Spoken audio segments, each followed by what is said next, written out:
Təməl təkmilləşmə dərslərinin bugünkü günündə bu cür çat texnikaları işləmişik.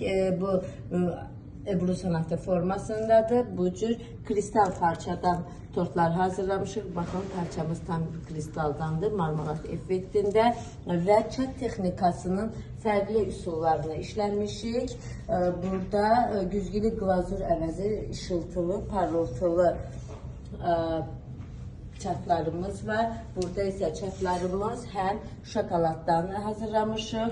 Bu cür boya effektində çat texnikalarımız var. Villuru oxşur, diqqətlə baxın, villur parça effektindədir və bu cür ağ formada çat texnikalarımız var. Bununla yanaşı marmelat parçalar hazırlamışıq. Marmelat parçalardan bu cür tortlar dizayn eləmişik və şokolad parçadan gördüyünüz bu cür qəliblər düzəltmişik və şokolad parçadan bu cür figurlar hazırlayıb tortlarımızın üzərinə dizayn eləmişik. Bununla yanaşı, baxın, bu üslubda da marmelat parçamız var. Donmuş jile effektindədir bunlar.